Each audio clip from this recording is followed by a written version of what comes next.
A paz do Senhor aos irmãos. Obrigado por os irmãos orarem por nós. Nós precisamos que o Senhor também... o Instituto Bíblico é como uma escola, aliás, mas todos os anos estamos a perder alunos. Aqueles que graduam são alunos que nós perdemos. E depois precisamos ganhar alunos. Portanto, todos os anos é entrada e saída e precisamos que o Senhor também levante homens e mulheres com uma chamada para servir a Deus, ainda que a escola também tenha a porta aberta para ensinar a outras pessoas que não queiram ir para o ministério, mas o nosso núcleo duro é mesmo o ministério. Então os irmãos orem por nós para que o Senhor também nos use ali na nossa escola, está bem? Amém, pois claro, muito bem, ok. Mas, amém, claro que sim, amém. Muito bem, é um gosto estar com os irmãos, já não é a primeira vez, naturalmente, mas é com gosto que estou aqui. Eu tenho aquele sentido, eu não sei se esta coisa da idade, da gente vai envelhecendo, vai valorizando, mas cada convite que eu tenho é uma oportunidade que Deus me dá. Claro que nós podemos pôr a coisa ao contrário. É um privilégio da igreja. É um privilégio da igreja. É um privilégio para quem ouve e é um privilégio para quem prega. Porque esta é a obra de Deus e Deus usa quem quer da maneira que Ele entende. E então, quando nós temos um convite, também é um privilégio para servir ao Senhor, além da nossa escola, também quando estou nas igrejas locais é com prazer. Então vamos lá responder à pergunta, o que é verdade? Claro que quando nós queremos dar uma definição, nós temos que saber para que mundo, ou para que grupo de pessoas, ou para que status, ou para sei lá como quem nós estamos a falar. Ou, quando eu defino verdade, estou a definir em termos de quê? Em termos éticos. No conceito humano ético de verdade é o conhecimento, é o reconhecimento daquilo que é certo baseado em critérios certo e errado. Ou seja, há conceitos certo e errado que dependem da cultura, às vezes até a nível da família. Ou seja, a ideia da verdade o significado de verdade é dinâmico também. Porquê? Porque vai se adaptando, vai sendo tratado em função do seu meio ambiente, do seu habitat. Às vezes quem forma são as escolas formam os conceitos de certo e errado, a família forma os conceitos de certo e errado, o ambiente onde nós vivemos. Então, quando nós falamos de verdade, o que é a verdade em si? A verdade temos que decidir qual é o referencial, onde é que nós vamos buscar esse significado. Porque em termos escolares já percebemos que o próprio termo está-se a diluir. Aliás, tudo o que é afirmações de absoluto está a desaparecer. Aquilo que antigamente nós considerávamos a ideia de grupo, por exemplo, um professor na escola dizia uma coisa, aquilo era para o grupo todo, agora não, facilmente questionamos, as pessoas facilmente desacreditam as autoridades, então o conceito de verdade é muito vulnerável. E talvez nos termos mais genéricos seria assim mesmo, a verdade é aquilo que é considerado certo em determinado grupo de pessoas que estão coesas por algum objetivo. O que, por exemplo, as pessoas estão à volta do futebol, eles chamam, como é que é? A verdade desportiva. Que eu não sei bem o que é. Mas isso significa o quê? Que parece que um grupo que está à volta que tem uma autoridade ou que tem um assunto comum, define critérios. Então, quando nós falamos de verdade, é o conjunto de critérios que num determinado grupo determina o que está certo e está errado. A partir do momento que eu aceito a palavra de Deus como a verdade de Deus, a palavra de Deus é a verdade, o meu referencial da verdade em termos absolutos vem da palavra de Deus. Amém ou não? Talvez na rua, talvez aí fora na sociedade, a verdade do estacionamento é quem chega primeiro estaciona. Mas se calhar o cristão mesmo que eu chegue primeiro não estaciono porque eu sei que este lugar está reservado, está ali uma placa a dizer que é para o... Ok. Estou a dizer qualquer coisa estranha ou não? Estão a perceber o que eu estou a dizer? Então, a verdade de Deus, se Deus é absoluto, as verdades de Deus são absolutas. E o cristão gera-se em função dessas verdades absolutas, colocando as verdades da sociedade num plano secundário. Pedro e João querem obedecer às autoridades. Mas eles disseram, é melhor obedecer a Deus do que aos homens. Então significa o quê? Que quando nós temos as verdades de Deus como absolutas, nós criamos como se fosse uma escala de valores, uma hierarquia de valores a partir da palavra de Deus. E ainda que obedecer às autoridades é um dever do cristão, e irmãos, isto é muito importante, nós temos que respeitar as nossas autoridades. Nós temos que respeitar o Senhor Presidente da República. Quando nós falamos das nossas autoridades, do Senhor Primeiro-Ministro, os nossos ministros, do Presidente da Câmara, do Presidente da Junta, o crente deve honrar e respeitar as suas autoridades. Era bom os irmãos dizer amém. Porque isto está na Bíblia, não está? Quando qualquer autoridade põe em questão a autoridade divina, aí já é outra questão. Então significa o quê? Que o crente é que tem que determinar qual é o seu referencial da verdade. E se a palavra de Deus é a verdade, é a partir da palavra de Deus que ele define a verdade. Portanto, a verdade vem da palavra de Deus. Eu selecionei o Evangelho de São João. Eu selecionei o Evangelho de João, que é muito interessante, eu gosto muito, e eu vou ficar dentro do Evangelho de João para estudarmos, e o grande estudo seria os irmãos, com os exemplos que eu for dando, os irmãos construiriam a vossa definição de verdade. Portanto, eu vou dar exemplos, é como se fôssemos ver a verdade de vários ângulos. E depois os irmãos somam, somando as perspectivas que ganhamos a definição. Isso é que seria, e o que seria interessante era depois no final cada irmão escrever a sua definição de verdade e ver onde é que nós chegaríamos, não é? Isso seria um grande desafio. Mas João capítulo 19, eu vou iniciar por aqui, capítulo 18. João capítulo 18, exatamente com a expressão dita por Pilatos. Os irmãos sabem, houve uma grande tensão em Pilatos. Porquê? Porque ele estava diante da verdade de Deus e da verdade humana. Ele viveu uma tensão muito grande. E eu vou dizer aos irmãos o que é problemático para nós como cristãos, o que foi problemático para Pilatos. É que, para que lado é que nós vamos cair? Para a verdade, que sabemos que é a verdade em termos daquilo que é a percepção de Deus, ou é a verdade em termos humanos? Eu sei o que é que nos pressiona muito para a parte humana, eu sei o que é. Os irmãos vão concordar comigo. São os interesses pessoais. Se eu estou numa igreja e eu acho que as luzes têm que ser amarelas, se for a voto eu vou dizer amarelo. Se eu gostar de uma cadeira tipo poltrona e tivermos de dizer qual é o tipo de cadeira, eu estou ali desejando dizer eu quero uma poltrona. E nós vergamos-nos muito aos interesses pessoais. Ou seja, quando o ego comanda nós podemos pôr em risco o seguir a verdade de Deus.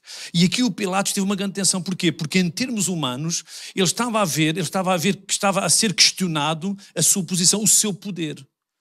E quando ele teve que agarrar o seu interesse pessoal e depois percebe que ou seja, naquilo que era exatamente a verdade, que naquele caso a verdade era absolver Jesus, porque é que ele não absolve?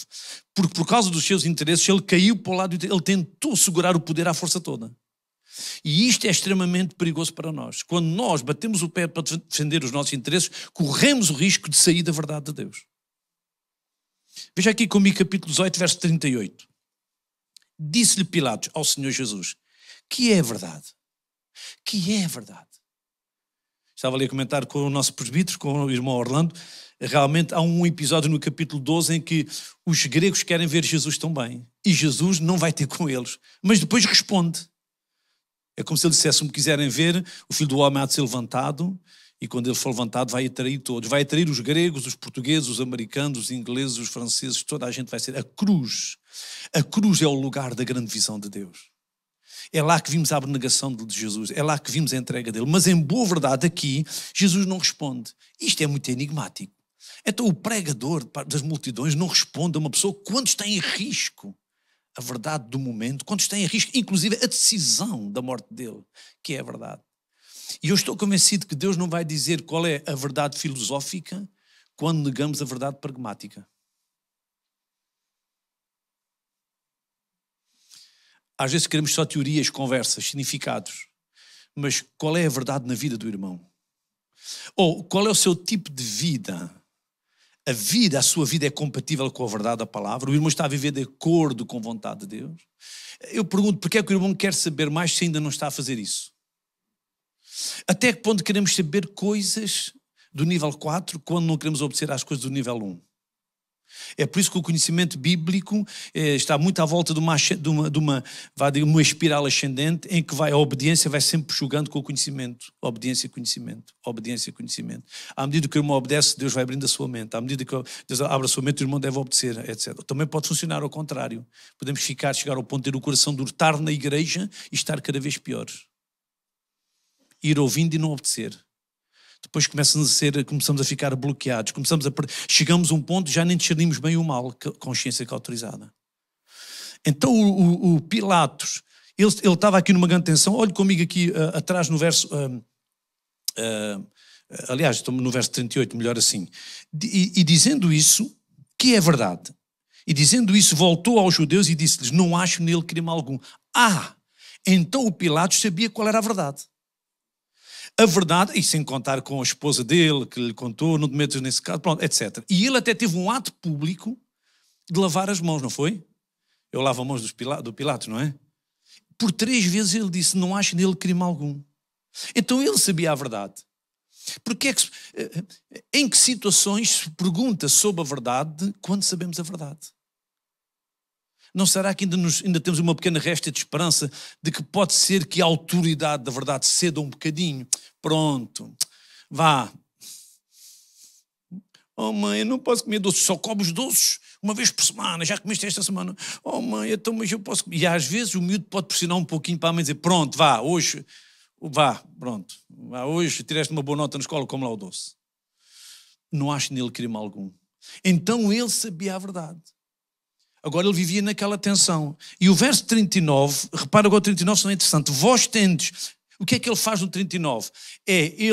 A consciência dele devia estar com uma pressão tremenda, que é, eu sei que este homem é inocente, mas eu sei que estes judeus estão a pressionar-me para que o meu lugar está em questão, para que eu o crucifique. E vejam o desafio dele. Isto é um desafio de fragilidade. Vós tendes por costume que eu vos solte alguém por ocasião da Páscoa. Quereis vós que vos solte o rei dos judeus? Estão a ver? Quando nós não ficamos agarrados à verdade absoluta, nós começamos a diluir os conceitos de verdade. Ele chegou a um ponto que espera aí, esta gente está a pressionar-me, mas eu sei que está ali o inocente, eu não posso matar o inocente. Não posso matar o inocente, mas também não posso perder o meu poder. Olha, vou negociar. E deixa-me dizer aos irmãos, a verdade absoluta nunca se negocia. Se o irmão negociar é porque está a perder o temor à verdade. E ele ficou ali no meio e ele disse, olha, nós temos por costume soltar um preso. Note ele, aqui no verso 40 diz, então todos voltaram a gritar dizendo, este não, mas Barrabás era um salteador. E sabe que ele cedeu? Onde é que estão os critérios da verdade? Quando a verdade é que o salteador estava lá, pela verdade estava preso, mas ele teve que negociar e perdeu aquela verdade. Ele perdeu a grande verdade para tentar manter o poder. Isto é uma coisa horrível. Que Deus me guarde a mim e aos irmãos. Para que em nome de interesses próprios, pouco a pouco, percamos o temor e fiquemos na verdade absoluta. Estou a ser claro para os irmãos? Vamos agora, irmãos, a ler alguns textos. Eu gostaria que os irmãos pegassem em cada um deles, e quem gosta de tomar notas, até podem depois os irmãos construir o vosso conceito de verdade à luz do Evangelho de São João. Capítulo 1 do Evangelho de São João, versículo 9. Louvado seja Deus. A verdade é muito importante. Aliás, Jesus disse, eu sou a verdade. Okay. O que é que isto quer dizer? Capítulo 1, verso 9. Ali estava, sobre o nosso Senhor Jesus, ali estava a luz verdadeira que alumia a todo o homem que vê ao mundo. A vida só faz sentido quando somos iluminados por Ele. Estão a ver? Ele é a luz autêntica, a luz verdadeira. Ele é a luz. Os irmãos estão a ver a analogia? A luz é para alumiar. Então Jesus alumia a vida do ser humano, do homem. Quando nós aceitamos Jesus, temos luz na vida. Quando nós temos Jesus, a vida, as coisas começam a ser óbvias. A vida começamos a perceber a vida, começamos a perceber as coisas. Ou seja, a nossa vida ganha significado, ganha sentido a partir do momento que recebemos Jesus. Estão a ver? Estão a ver a palavra verdade utilizada em junção com luz? A analogia da luz, mas é como se dissesse, há uma luz que é verdadeira e há uma que não é. A verdadeira é Jesus porque é Ele que dá sentido à vida. Então a verdade da vida do ser humano está quando aceita Jesus. Então olha, definam aí a verdade. A vida ganha significado, sentido, quando nós aceitamos Jesus na nossa vida. Capítulo 1 ainda, verso 47. O que é que Jesus diz a Natanael? Isto não é muito próprio dos evangelhos, mas está aqui neste. É Jesus dar um elogio. Eis aqui um verdadeiro, verdade de vida. Eis aqui um verdadeiro israelita em quem não há dolo, em quem não há engano. Parece que há aqui um jogo de palavras, não é? Sabe que Israel vem de Jacó. E Jacó é mesmo o símbolo do engano. A vida de Jacó foi... Aliás, a palavra Jacó significa isso, por causa do ato do nascimento. Ele vinha agarrado ao calcanhar do irmão. Quer dizer, aquilo ainda no ponto de partida já queria ultrapassar o outro. E levou a vida toda a tentar ultrapassar. Mas também foi ultrapassado muita vez. Ou várias vezes. Porque aquilo que nós sabemos também colhemos, não é? Ele estava sempre a ver se estava à volta, a ver se ganhava. Estão a ver os interesses? Quando ele queria uma coisa, dava a volta. Quis a primogenitura, Os irmãos sabem as voltas que ele deu, não deu? Com o irmão, com o pai, depois teve que fugir. Depois chegou lá o tio, também deu a volta ao tio. Mas o tio também lhe deu a volta a ele. Portanto, isto é o Jacó, é o enganador. Há engano, é jogo de cintura, esquemas. Um crente não tem esquemas, irmãos. O crente é autêntico. Seja o vosso falar, sim, sim, não, não. E tudo o que passa disso é de procedência maligna. O diabo é que tem esquemas. Para Deus não há esquemas. Agora imagine quando Jesus aborda um homem, Natanael, que significa dom de Deus. Quando Deus fala ao Natanael, ele diz, tu és um israelita modelo. Tu és um israelita como todos deviam ser. Eis aqui um verdadeiro. Portanto, a verdade de vida, a verdade de caráter daquele homem. Então, quando eu falo de verdade, também tem a ver com o caráter. Tem a ver com o que eu sou. Este é um verdadeiro israelita em quem não há dolo. Claro que isto intrigou o nosso Natanael. Disse Natanael, de onde me conheces tu? Porque para nós dizermos a alguém, para atestar um caráter impecável, é preciso conhecer muito bem a pessoa. E nós temos, irmãos, nós temos nas igrejas muitos irmãos que são um exemplo de caráter. E jovens. Temos ou não temos? Temos ou não temos? Graças a Deus que temos, sem dúvida que temos. Onde é que me conheces tu? Como é que tu sabes quem sou eu? E Jesus disse-lhe, isto agora é muito enigmático, é difícil saber bem, não é perceber bem, mas está cá. Antes que Filipe te chamasse, te vi eu, estando tudo debaixo da figueira. Eu sei tudo sobre ti, até sei, tu estavas lá. O que é que dizer estar debaixo da figueira é de importante? Olha, foi tão importante, só Jesus é que sabia o que estava no coração do homem. Foi tão importante, foi tão determinante que no 49 ele diz, tu és o Filho de Deus, tu és o Rei de Israel. Para ele chegar a esta conclusão é porque Jesus mexeu em algo, é como se ele tivesse o palácio todo construído e faltava a chave para abrir a porta. Jesus sabia o toque, ele sabia o ponto, porque Jesus é o Deus da verdade. E é como se Jesus fosse ter com ele e fosse satisfazer a necessidade que ele precisava, fosse satisfazer o desejo que ele tinha. Ele encontrou, aliás, se os irmãos andarem um pouco para trás, o verso 45 diz que o Filipe achou Natanael e disse, havemos achado aquele de quem Moisés escreveu na lei. Portanto, antes de Jesus chegar até Natanael, já o Filipe lhe tinha dito que tinham encontrado. E nós só achamos quando procuramos. Portanto, nós estamos a falar de um grupo de pessoas que certamente tinham ansiedade, desejo. Eles queriam encontrar um Messias autêntico. Aliás, o Messias. E Filipe está a dizer, nós achamos. E quando Jesus chega lá, Jesus utilizou uma maneira de ser óbvio o que o Filipe lhe tinha dito. Portanto, há ali, Deus sabe em cada um, Deus sabe o que é que os Cornélios precisam. Deus sabe o que é que cada um de nós precisa. Deus sabe o que é necessário para fechar a verdade, para que seja óbvia a verdade. E naquele momento a verdade era reconhecer o caráter dele, que o levava a reconhecer que Jesus era o Filho de Deus. Isto é maravilhoso. Irmãos, estudem isto, que isto é fantástico.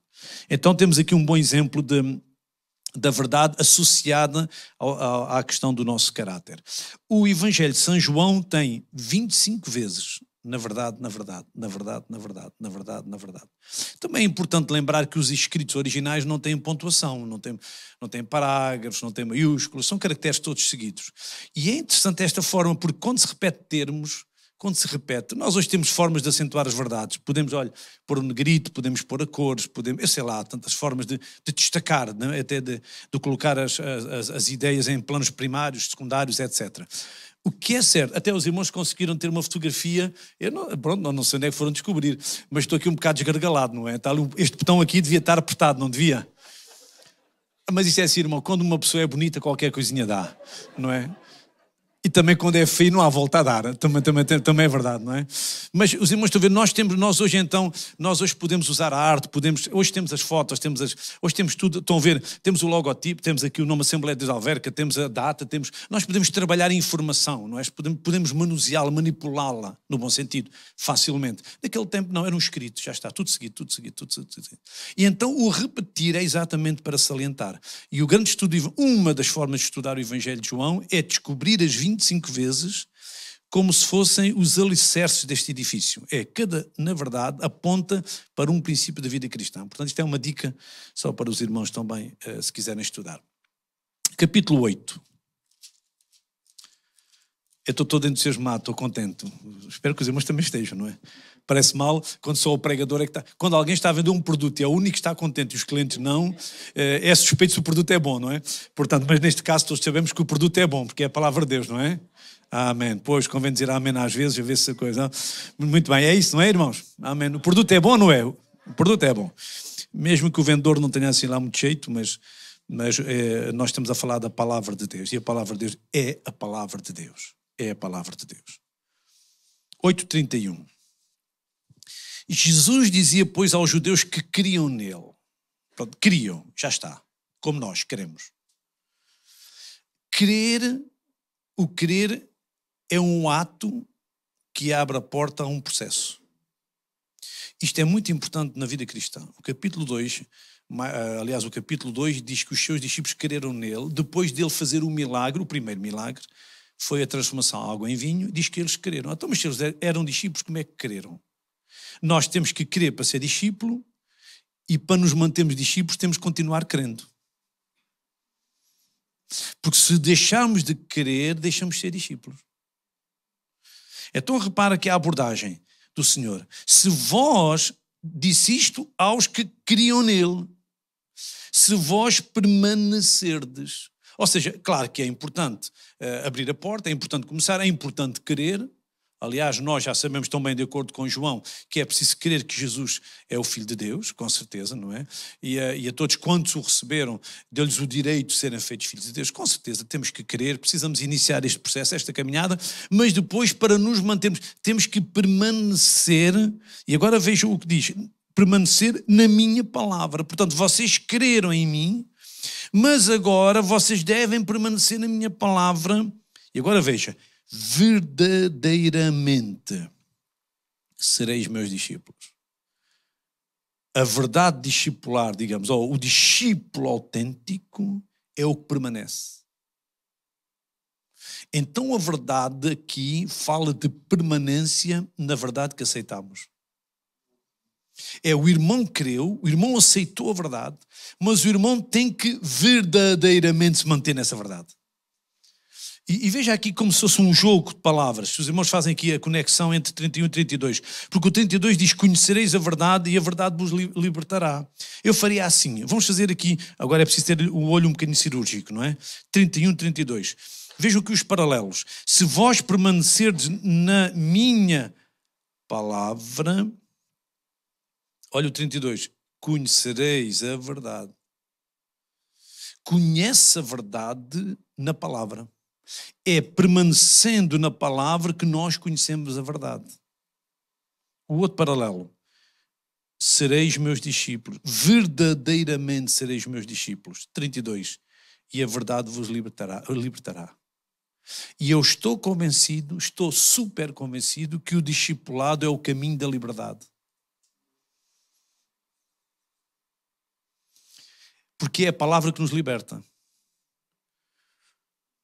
À medida que o irmão descobre a verdade da palavra, na área X, o irmão pode ser liberto nessa área X.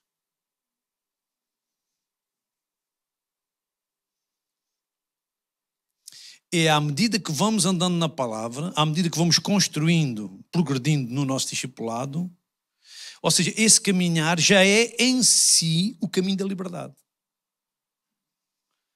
Eu tenho o privilégio, certamente teremos aqui outros irmãos que têm esse privilégio, de conhecer o Senhor, de vir à igreja desde menino.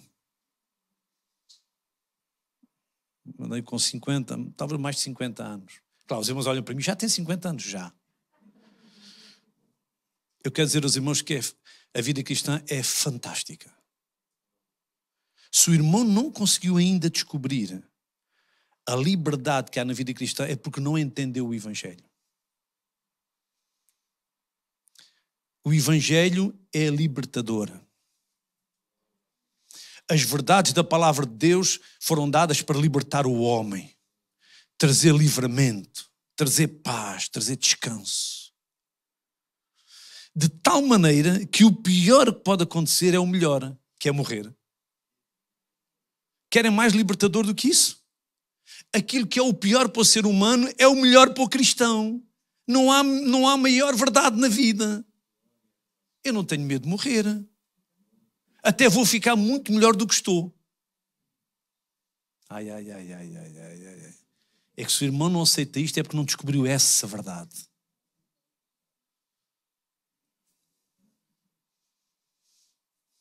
Eu tenho a vida eterna. Eu tenho a vida eterna, porque eu tenho Jesus. Eu aceitei Cristo, é a verdade, é a vida eterna. Eu tenho Cristo, eu sou livre. Até sou livre para fazer o que devo. Porque o pecado não me deixava fazer o que eu devo.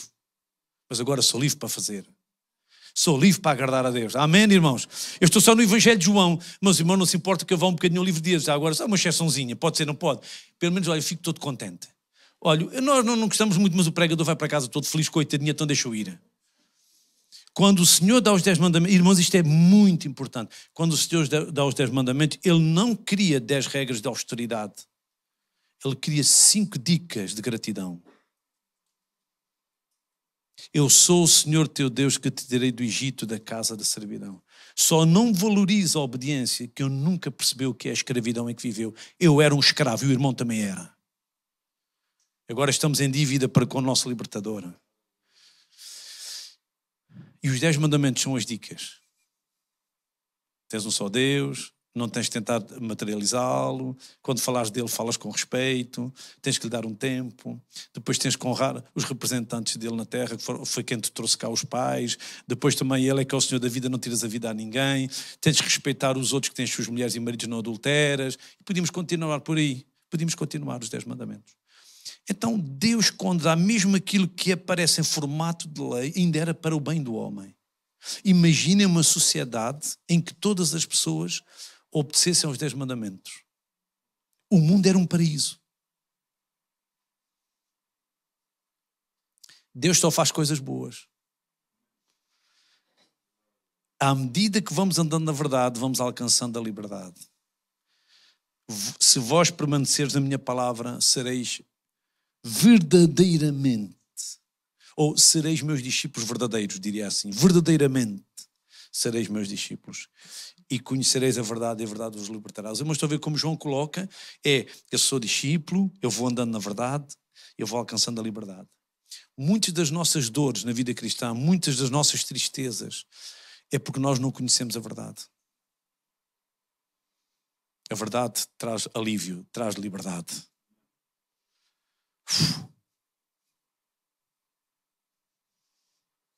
É maravilhoso. É assim que eu quero viver. Uma liberdade que anda de mão dada com responsabilidade.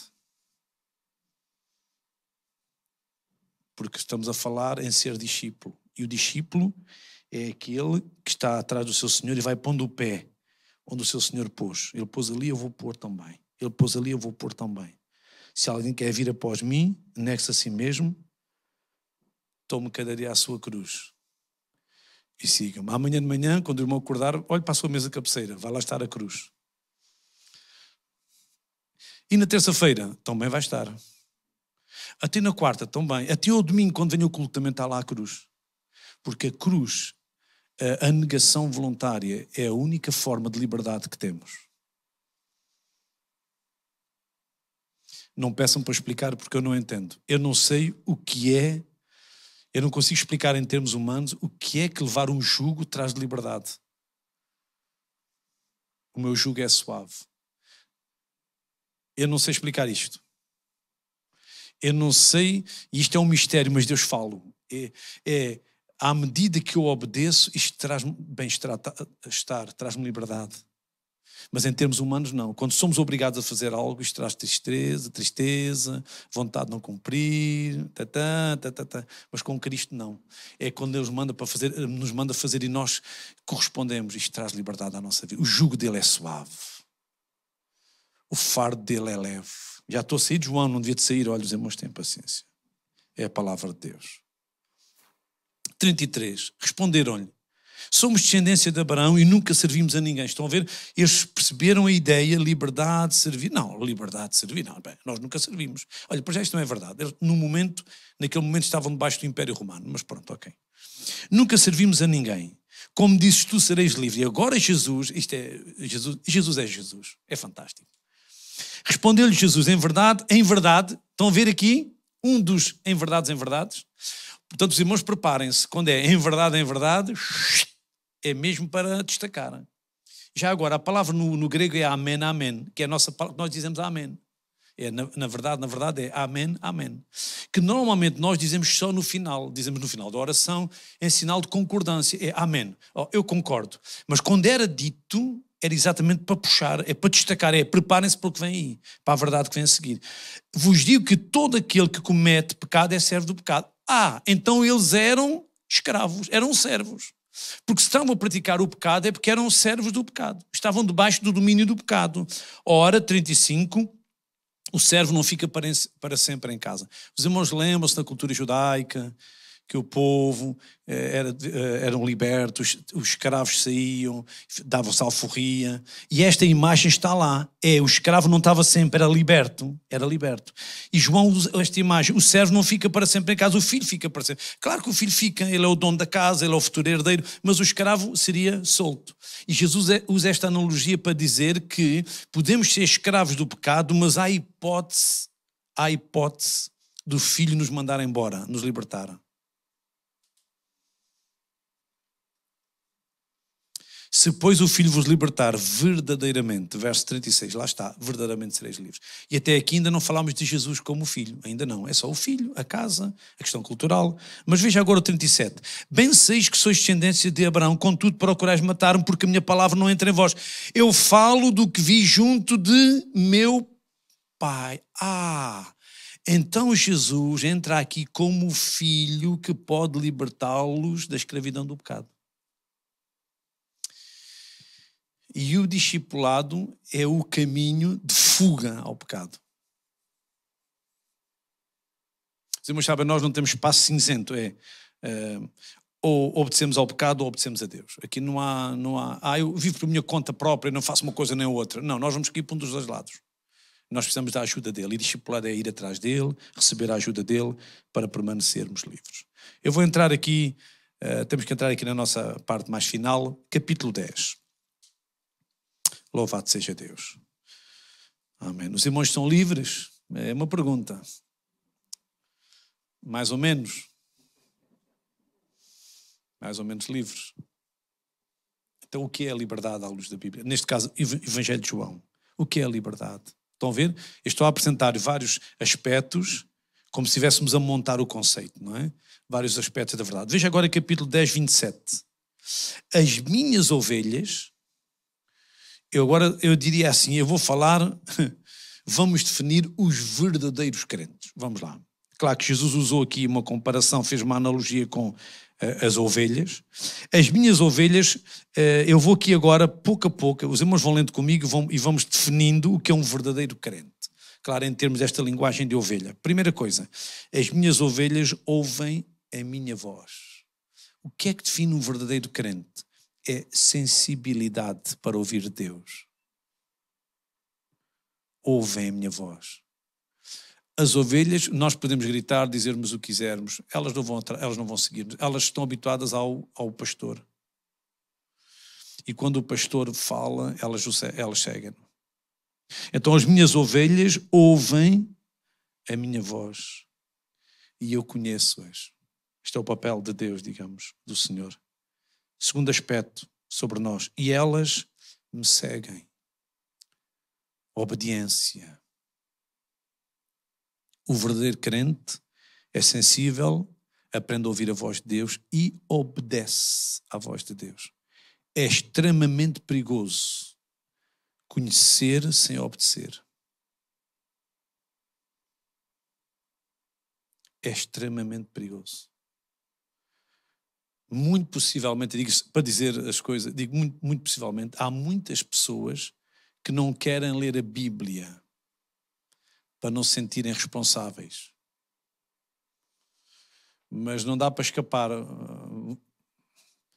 Se eu sei que devo lê-la e não a leio, não serei responsabilizado por isso? Eu vou andar de automóvel, mas para não ser multado, eu nem sequer vou estudar o código. Eu não sei? Então experimenta, não parares no stop, vais ver. Nós não podemos mudar as regras da autoridade só porque queremos ignorá-las. Deus deu a sua palavra, eu devo conhecer a sua palavra, eu devo obedecer à sua palavra. E elas ouvem a minha voz e elas me seguem. Olha outro aspecto importante do verdadeiro cristão. E dou-lhes a vida eterna. A verdade da vida cristã inclui neste pacote a certeza da vida eterna. Imagina se eu esta manhã fizesse esta pergunta aqui. Eu não vou fazer. Quer dizer, vou fazer, mas não quero feedback, não quero resposta. Quem é que aqui tem a certeza da vida eterna? Imaginem a tristeza que eu iria ter de ver que se alguns não levantassem o seu braço. Porque eu pergunto, se não temos a certeza da vida eterna, o que é que andamos aqui a fazer?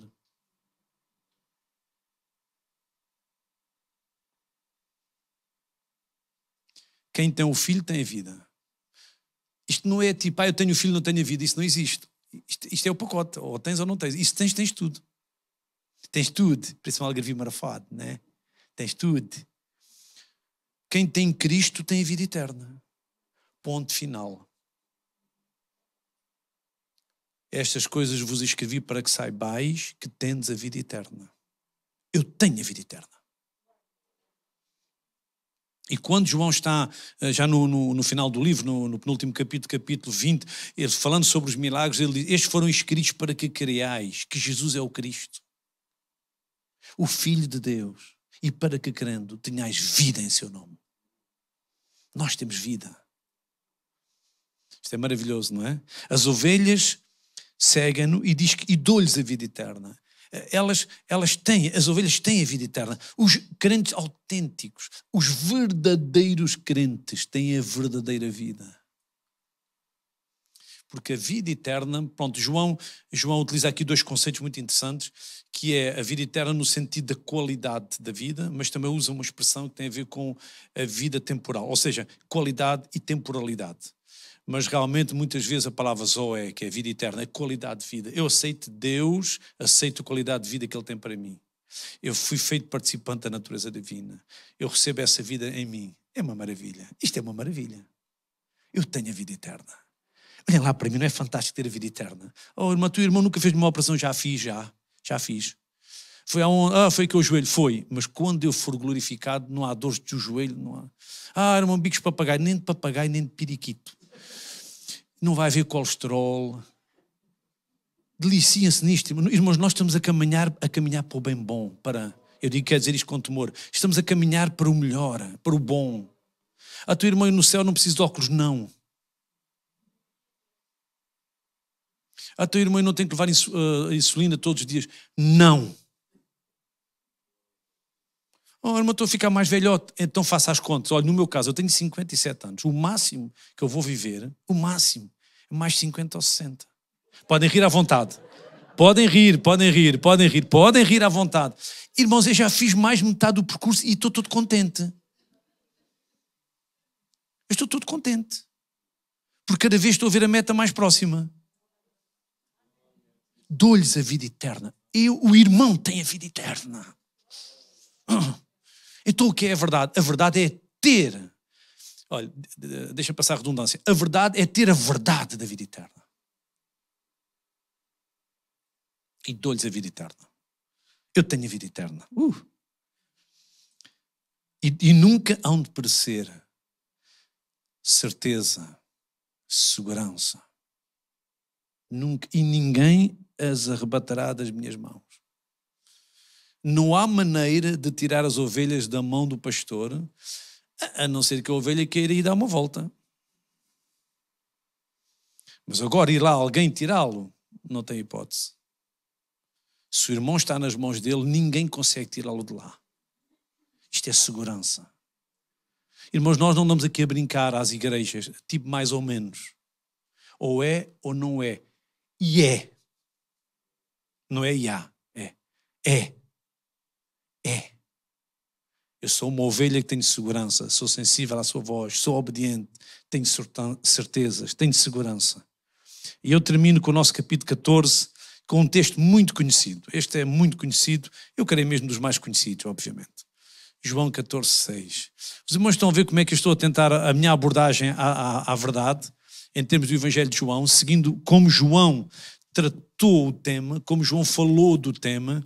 É verdade que, chegando ao Pilatos, estamos quase no final do livro, é verdade, mas estão a ver que ao longo do livro vamos vendo Jesus a construir os conceitos de verdade para nós, discípulos, e depois chegamos a um Pilatos, que é triste, que sabia a verdade, mas não agiu de acordo com a verdade.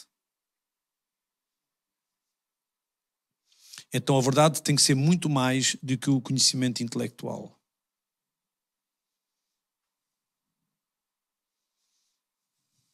A verdade tem que ser pragmática, a verdade da vida, a verdade do que se diz, a verdade de como vivemos. A nossa vida tem que ser verdadeira. E no capítulo 14 do Evangelho de São João, é o meu último texto para os irmãos, versículo 6.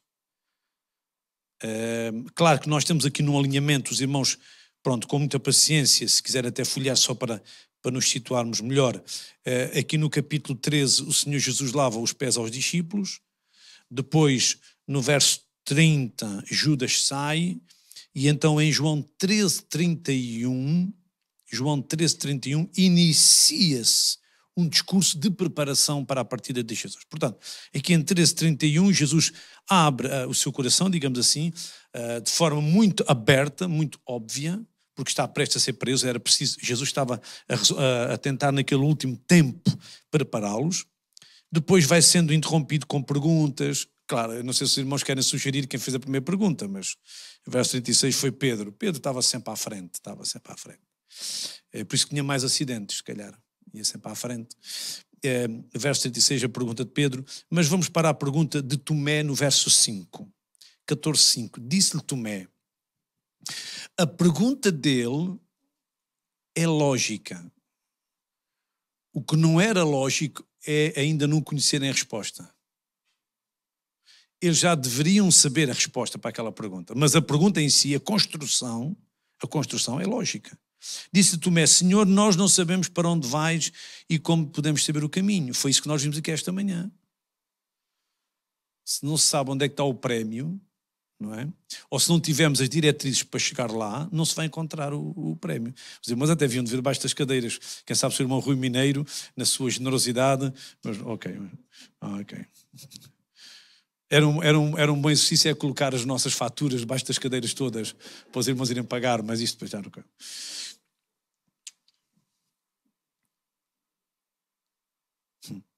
Senhor, se nós não sabemos para onde tu vais, como podemos saber o caminho? É óbvio, se eu não sei o destino, como é que posso saber a maneira de lá chegar? Claro, aquela menina não sabia onde é que estava o prémio, obviamente, e não sabia o caminho, portanto ela precisou saber o trajeto para chegar lá ao ponto. Mas a pergunta de Tomé tem lógica, não tem? Então, se nós não sabemos o ponto final, se nós não sabemos para onde tu vais, como é que podemos saber o caminho? A resposta de Jesus. Isto é a sabedoria, o nosso sábio Jesus. Eu sou o caminho. Como é que podes saber o caminho? Então o caminho sou eu. Quem tem Jesus tem o caminho. Está no caminho, se quiserem. Portanto, a verdade desta caminhada é estar em Jesus. Quem tem Jesus está no caminho. E às vezes nós esquecemos, mas agora será que perdi a salvação? E agora pequei, e agora não sei o quê. O irmão é tudo com Jesus, vai ter com ele, peça perdão. O que encobre as transgressões jamais prosperará, mas o que as confessa e deixa, alcançará a misericórdia. Resolva, porque tudo tem a ver com Jesus. Ele é a única maneira. Até ele disse, eu sou o caminho. Tomé, então tu não sabes o caminho. Aliás, Jesus já tinha falado no destino mais atrás, porque ele disse, na casa do meu pai há muitas moradas, vou preparar-vos lugar. Eu acho que o Tomé aqui devia estar muito baralhado. Então nós não sei. Mas a pergunta tem lógica. Como é que eu posso saber o caminho para um determinado lugar se eu não sei o destino onde pretendo chegar? É lógico. Mas eles já haviam de saber qual era o destino. E já agora quero dizer aos irmãos que eu estou à espera de Jesus.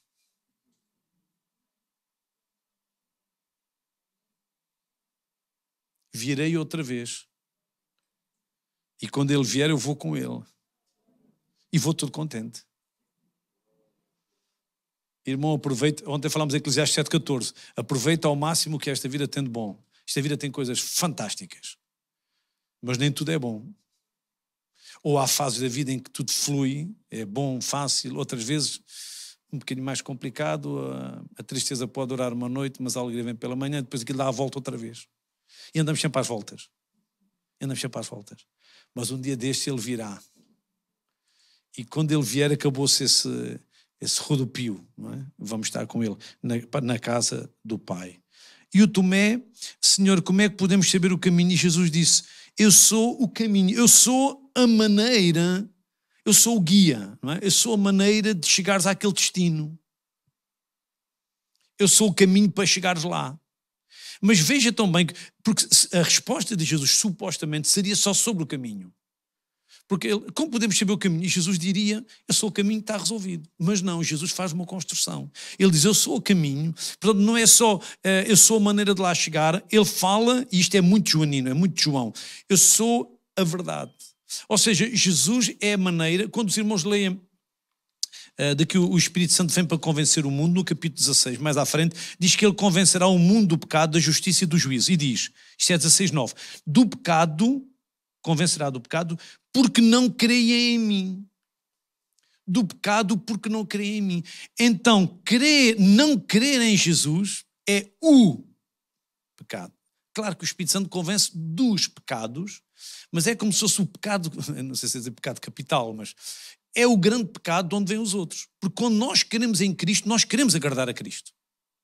Quando nós queremos em Cristo, entramos no caminho dele para lhe agradar. É por isso que o normal é agradar a Deus. Estas coisas vos escrevi para que não viveis pecando. O crente não deve viver pecando. O crente anda na verdade. Anda naquilo que agrada a Deus, anda naquilo que é correto, naquilo que exalta o nome do Senhor, aquilo que é para a glória dele, aquilo que mostra que conhece Deus. Eu sou a verdade. Ele é a forma. Os irmãos sabem, quando Jesus, aliás, no texto que eu li há 16, quando diz do pecado porque não creio em mim e da justiça porque não me vereis mais, porque vou para o Pai. Eles deixariam de ter o referencial da justiça, eles deixariam de ter o exemplo vívido de como se agrada a Deus, de como se veste a verdade autêntica, mas receberiam o Espírito Santo, amém, que está connosco esta manhã, que nos vem trazer a pessoa de Cristo, que nos vem lembrar a vida dele, que nos vem ajudar a entender como ele viveu. Portanto, o Espírito Santo tem a nobre missão de dar continuidade à explicação da verdade, que foi vista em pessoa. Jesus era a verdade personificada. O seu comportamento era o comportamento ideal, era tal e qual como Deus queria. Ele é o homem. Ele é o que se perdeu em Adão, foi recuperado nele. Ele é a verdade vívida, ele é a verdade autêntica, ele é exatamente como Deus quer que nós sejamos. Eu quero ser como Jesus. É triste porque não consigo, mas eu quero. Mas eu quero que aquele Espírito, o Espírito da verdade, me ajude a ser como o meu Senhor. Eu sou a verdade. Sou a verdade. Eu vou, mas eu vou ficar cá. O meu exemplo fica cá. As minhas palavras ficam cá. O que é que Pedro disse? Tu tens as palavras da vida eterna. E nós temos as palavras de Jesus. Nós temos as verdades escritas que nos levam à verdade personificada, que é Cristo. Ele é a verdade. Jesus é o modelo. Jesus é tudo o que nós devemos querer ser, para que sejais conforme a estatura completa de Cristo, a varão perfeito. Jesus foi um homem perfeito. Jesus também foi tentado como nós. A vida de Jesus foi muito difícil. Eu não consigo, aliás, ninguém consegue imaginar, não é possível. Como é que alguém como Jesus, que vivia com as duas naturezas, humana e divina, porque nós morremos porque nascemos, mas ele nasceu para morrer. Ele sempre soube tudo. Ele estava a ver a contagem decrescente. Ele sabia quem iria traí-lo, inclusive. Ele sabia em que altura seria. Ele sabia tudo. Ele já estava a ver tudo desde, sei lá, de frente para trás, como os irmãos quiserem. Ele sabe tudo. Ele sabia tudo. E como é que ele nunca arredou o pé da missão? Ele é a verdade autêntica. Ele veio para cumprir a justiça do Pai. Buscar primeiro o reino de Deus e a sua justiça. Aquilo que ele quer, a verdade autêntica. Irmão, Jesus é que é a verdade. Não é só Jesus que tem a verdade no sentido de conceitos, de ideias, mas ele é a pessoa dele, é a pessoa a imitar. é a pessoa a quem devemos corresponder também com a nossa vida. Jesus é a verdade e é a vida. E em João, vida fala de vida eterna, fala de vida, fala das qualidades de Deus em nós. Ele ou seja, se nós caminhamos nele, andamos como ele, verdade, vamos acabar com ele, vida. E agora os irmãos, faz favor, ninguém olha para a Bíblia agora, só um pequeno exercício.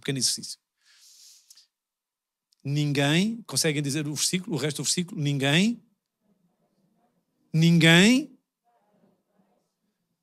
O irmão sabe o que disse, não sabe? Agora pode ver na sua Bíblia, veja lá se disse bem, se disse como está escrito.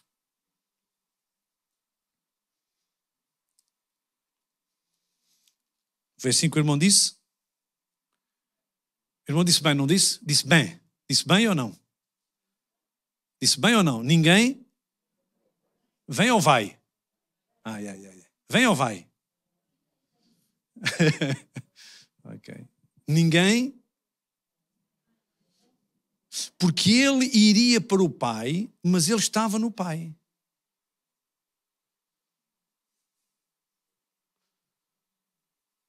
Ele iria para o Pai, mas ele estava no Pai. O discurso de Jesus, e prometendo a vinda do Santo Espírito, o nosso Consolador, é exatamente para juntar estas duas realidades. É que o irmão ainda não está, mas já está. Veja lá se percebe a ideia. É que nós não podemos ver a vida cristã tipo, então irmão, até hoje está tudo bem. Não diga isto dessa maneira. Não diga dessa maneira. Parece que nós andamos aqui a conta-gotas a ver como se o frasco estivesse a acabar. Não. Aquele que perseverar até ao fim será salvo. Eu quero com a ajuda do Senhor e eu sei que vou estar com Ele. Claro, obviamente, nós temos que ser humildes. Eu vou estar com Ele se eu for fiel. Obviamente. Mas Ele quer que eu seja fiel. E Ele tem os meios para me ajudar a ser fiel. Não é, irmã, só o Senhor é que sabe. Só o Senhor é que sabe. Mas o Senhor também quer que o irmão saiba. Jesus está a dizer, eu vou para o Pai, mas eu estou no Pai. E o capítulo 14, 23 diz, se alguém me ama, guardará a minha palavra, e meu Pai o amará, e viremos para ele, e faremos nele morada. Mas Jesus tinha acabado de dizer que ele ia partir. O Pai não está cá, ele deixaria de estar, era o Espírito Santo quem viria, mas ele está a dizer, mas se vocês me agradarem, eu e o Pai vamos estar cá, vamos estar todos juntos. Então o irmão não está no Pai, mas o irmão está no Pai. Esta é a verdade de João. É viver em pleno a garantia de que aquilo que ele promete é como se fosse o adquirido para agora. Ninguém vem ao Pai senão por mim. Os irmãos querem viver na verdade? Temos de terminar, não é? Já chega de entusiasmo, não é? Já chega, estamos já estou a queimar aqui os últimos cartões. Olha, os irmãos têm que ter paciência. Era João, mas também deu uns saltinhos por ali fora. Não faz mal, não é? Isto depois bate tudo certo, não bate? Ok. A palavra de Deus é maravilhosa, não é? E se nós fizéssemos uma oração de gratidão? Às vezes estamos a pedir e devemos pedir, obviamente. Mas devemos estar gratos ao Senhor porque nós conhecemos a verdade. Mas também queremos viver a verdade. Amém? Vamos dar graças ao Senhor, está bem, irmãos? Senhor, obrigado pela tua palavra. Tu conheces cada irmã, cada irmão que está aqui, que ouviu a verdade. Senhor, nós não queremos apenas ir à igreja para ter conhecimento intelectual, para saber coisas. Mas nós queremos viver como tu queres que vivamos. Obrigado também pelo exemplo de vida do nosso Salvador, o Senhor que em tudo agradou ao Pai. Ajuda-nos, Senhor, ajuda-nos a ser como o Senhor Jesus. Nós queremos agradar-te. Ajuda a nossa fraqueza, Senhor, perdoa os nossos pecados, Senhor, anima a nossa vida, mas também ajuda-nos a viver contentes, satisfeitos por termos esta certeza da vida eterna. Obrigado, em nome de Jesus. Amém. O Senhor abençoe os irmãos e vamos continuar na verdade, está bem?